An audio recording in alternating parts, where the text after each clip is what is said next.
Assalamualaikum warahmatullahi wabarakatuh. Kami dari kelompok 7 yang beranggotakan Alia Adwa Maris, Nur Cahyani, Fitri Adi Rosa, Hoiruni Salbia, Ziba Nuraini, Reski Ata Wariji.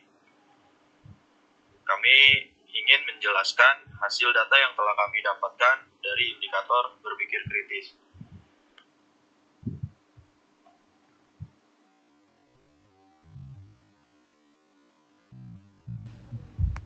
Jadi di sini ada 5 indikator. Yang pertama interpretasi, yang kedua analisis, yang ketiga evaluasi, yang keempat inferensi, yang kelima eksplanasi. Di setiap indikator ini ada 2 pertanyaan. Di interpretasi ada pertanyaan pertama, apakah kamu merasa mudah memahami tujuan dari sebuah teks prosedur ketika membacanya? Yang kedua, apakah kamu dapat memahami masalah atau kebutuhan yang ingin diselesaikan dalam sebuah teks prosedur? Di indikator analisis, apakah kamu mampu membedakan bagian tujuan, bahan atau alat, dan langkah-langkah dalam teks prosedur? Yang kedua, apakah kamu dapat menentukan urutan langkah yang benar ketika membaca teks prosedur? Di indikator evaluasi, pertanyaan pertama, apakah kamu dapat menilai apakah langkah-langkah dalam teks prosedur sudah disusun secara logis? Yang kedua, apakah kamu mampu menilai apakah bahasa yang digunakan dalam teks prosedur mudah dipahami? Di indikator inferensi, pertanyaan pertama, apakah kamu bisa menyimpulkan hasil akhir yang akan dicapai setelah mengikuti teks prosedur? Dua, apakah kamu dapat menyimpulkan apa yang mungkin terjadi jika salah satu langkah dalam teks prosedur dilewati?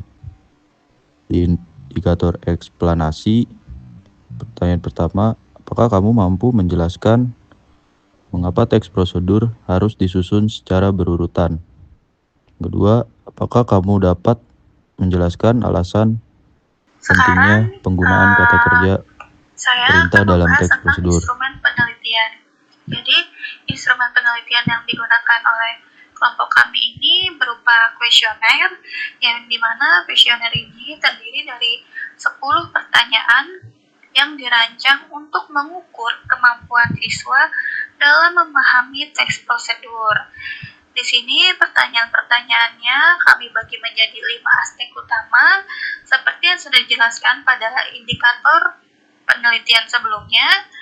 Jadi di sini pertama ada interpretasi. Di interpretasi ini kami membuat 2 pertanyaan pertama yang menanyakan sejauh mana siswa sudah dapat memahami tujuan dan masalah yang ingin diselesaikan dalam teks prosedur. Kemudian yang kedua, ada analisis. Di sini analisis juga kami membuat 2 pertanyaan, yang dimana pertanyaan ini tuh untuk menilai kemampuan siswa dalam membedakan bagian-bagian dalam teks prosedur, seperti tujuan, bahan atau alat, dan langkah-langkah, serta untuk menentukan urutan langkah yang benar. Kemudian yang ketiga, ada evaluasi. Di evaluasi ini terdapat 2 pertanyaan, yang dimana pertanyaan ini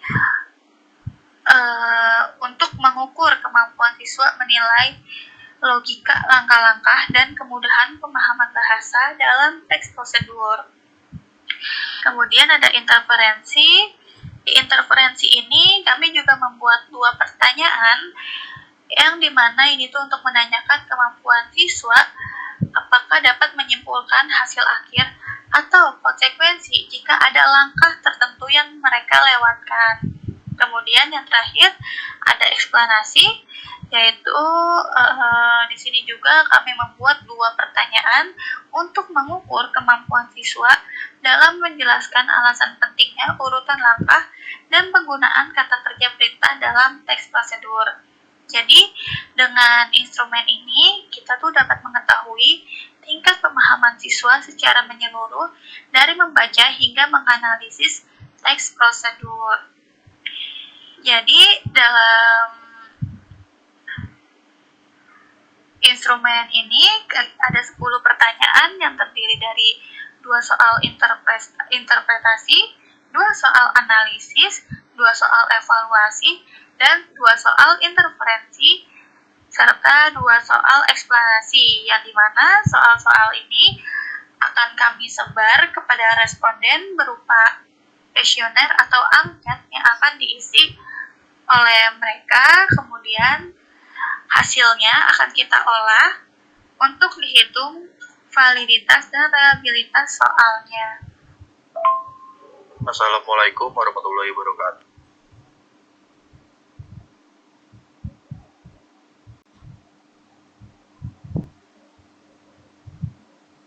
Oke teman-teman, setelah kita mendapatkan 30 responden dari 10 soal, selanjutnya kita mencari R hitung. Nah, sebelum kita mencari R hitung, kita jumlahkan dulu hasilnya menggunakan rumus sama dengan SU. Buka kurung. Nah, nanti yang respon yang pertama dari soal 1 sampai 10 kita blok. Nah, nanti akan terjemahkan otomatis. Setelah itu kita tarik ke bawah hingga responden akhir ya, supaya kehitung otomatis juga. Setelah kita menemukan hasilnya, jumlah hasilnya, baru kita bisa mencari R hitung. Nah, ada cara cepatnya ya. Di sini kita menggunakan rumus sama dengan Corel. Buka kurung, lalu yang pertanyaan yang soal 1 ini kita blok. Kita blok, lalu titik koma. Nanti yang jumlah hasilnya ini kita blok juga. Nah, khusus yang hasil ini, nanti kalian tambahkan tanda dolar secara manual atau klik F4, lalu tutup kurung dan enter. Setelah itu barulah kita dapat hasil korelasi atau hasil uji validitas dari soal butir 1. Nah, untuk yang butir soal 2 hingga 10 itu caranya sama teman-teman seperti tadi. Nah, selanjutnya kita mencari R tabelnya. Cari R tabelnya ini tuh kita menggunakan rumus N dikurang 2. N itu jumlah respondennya. Di sini kan respondennya ada 30. Berarti 30 dikurang 2 sama dengan 28. Nah, hasil 28 ini, maka R tabelnya adalah 0,3610. Seperti itu teman-teman.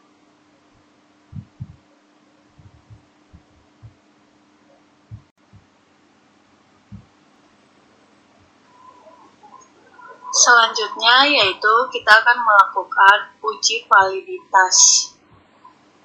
Dalam uji validitas ini, rumusnya yaitu kita tulis sama dengan if-nya itu kita pakai huruf besar, dalam kurung kita masukin R hitung dari soal yang pertama. Tadi udah didapatkan, lalu lebih besar dari R tabelnya. R tabelnya berapa?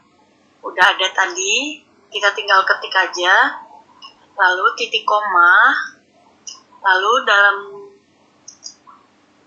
tanda kutip valid, tanda kutip lagi, titik koma lagi, kutip 2 lagi, tidak valid, lalu kutip 2 lagi, lalu tutup kurung.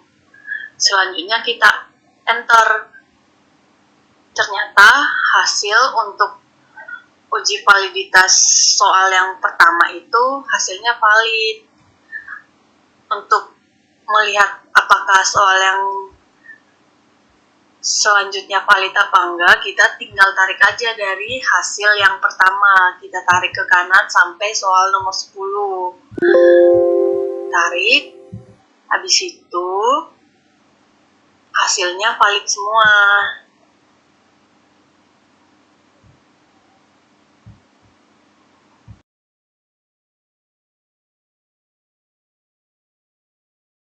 Assalamualaikum warahmatullahi wabarakatuh. Pada kesempatan ini saya akan menjelaskan tentang uji reliabilitas. Dan uji reliabilitas ini menggunakan data kemarin, yaitu uji validitas. Kita menggunakan Excel, dan data yang akan kita uji ini adalah skor dari perolehan masing-masing siswa, dan siswanya ini berjumlah 30, dengan jumlah soalnya ini ada 10. Baik, lanjut. Kita sudah menyalin hasil responden 1 sampai 30 dan pernyataan 1 sampai 10. Nah, ini kita dapatkan dari skor yang kemarin, yaitu dari yang SB2, yaitu 4 dikali 2. Dan kita dapatkan hasilnya 16. Lalu kita tarik ke samping. Nah, kita menemukan hasilnya. Dan kita tarik ke bawah. Baik, kita sudah mendapatkan semua hasilnya dari X kuadrat. Lalu ada baik baris terakhir kita jumlahkan dari kolom pertama dan kolom soal ke bawah. Nah, lalu kita sudah mendapatkan hasilnya dan kita tarik ke samping. Nah, kita sudah menemukan hasilnya dari semua jumlah pernyataan ke 10 ini. Lalu lanjut ke baris varian. Ini kita jumlahkan saja, ini yang tadi kita sudah cari variannya, yaitu sum dari baris ke 1 sampai ke 10. Nanti kita akan mendapatkan jumlahnya. Lalu kita mencari varian total. Kalau varian X tadi kita mencari X, kalau varian total ini kita mencari sigma Y. Rumusnya kita dari jumlah yang tadi sudah kita dapatkan, kita kurangi ke hasil dari responden tersebut, terus lalu dikuadratkan, selanjutnya dibagi banyaknya siswa, yaitu tadi ada 30, kemudian jangan lupa ditutup kurung lagi, nanti dibagi lagi oleh banyaknya siswa. Nah, seperti yang tadi kita beri tanda dolar di B34 dan sama ya B34, yaitu keseluruhan responden. Lalu kita klik enter dan kita mendapatkan varian totalnya, yaitu 23,24. Lalu selanjutnya kita mencari N soal. Kita pakai rumus kon, kita blok ya, ini mau dari pernyataan, pokoknya dari pernyataan 1 respondennya bebas mau responden 1 atau responden 2. Jadi kita blok pernyataan 1 sampai pernyataan 10. Nanti kita akan mendapatkan hasilnya. Lalu selanjutnya, nah setelah itu kita lanjut mencari sigma X. Nah, di baris ke 32. Kita jumlahkan saja dari atas kolom pertama sampai bawah kolom terakhir ke 30, sum dalam kurung B2 dibagi ke B31. Lalu kita mendapatkan hasilnya. Kalau sudah sekali kita akan tarik ke kanan dan seterusnya. Kita sudah mendapatkan hasilnya. Lalu kemudian jangan lupa kolom hasil dan jumlah kuadratnya kita kalikan juga sama seperti yang tadi, sum dalam kurung L2 dibagi L ke 31. Dan kita mendapatkan hasilnya, lalu kita jangan lupa mencarinya samping jumlah kuadrat. Kita sudah menemukan hasil dan jumlah kuadratnya. Setelah itu, nah habis itu kita yang bawahnya yaitu kolom ke 33, kita hanya memindahkan dari sigma X yang sesudahnya setelah kita buat, kita pindahkan kembali 438, 382 dan seterusnya sampai pernyataan 10. Setelah itu kita mencari N di kolom 34. Nah, N ini kita mencari banyaknya. Rumusnya itu kita count dari baris pertama sampai baris terakhir, yaitu banyaknya siswa. Kita sudah mendapatkannya banyaknya siswa itu yang tadi kita ukur, yaitu 30. Lalu kita mencari varian. Nah, di varian ini kita menggunakan rumus sigma X kuadrat, lalu dikurangi sigma X, lalu dibagi X kuadrat, lalu dibagi ke N responden, dan terakhir tutup kurung. Lalu dibagi lagi terakhir N responden, tutup kurung. Nah, karena N ini sifatnya tetap, kita beri tanda di tengah B ini dolar, tanda dolar. Dari B14 juga kita tambahkan tanda dolar. Kalau sudah, kita enter. Kita sudah dapat varian soal pertama, lalu kita tarik ke pernyataan ke kanan sampai 10. Oke. Kita akan mencari tahu jumlah dari R11. R11 memiliki rumus yaitu K dibagi K-1. K itu adalah jumlah soal atau jumlah dari soal yang ada pada data. Jadi pada tabel R11 pertama-tama bisa memasukkan sama dengan, kemudian buka kurung, kemudian kita blok yang N soal, kemudian dibagi, buka kurung lagi, kemudian -1. Sebelah kiri sudah selesai, kemudian kita ke ruas sebelah kanan. Rumusnya adalah dikali 1 dikurangi jumlah varian dibagi dengan varian total. Kemudian jangan lupa diingat harus ditutup kurung lagi. Itu adalah rumus untuk uji reliabilitas. Jika sudah, di enter.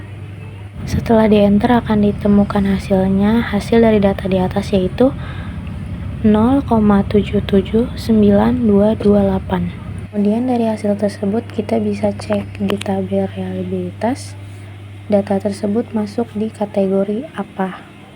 Dari data tersebut ternyata hasil dari R11 menunjukkan bahwa kriteria data yang ada yaitu termasuk ke tinggi.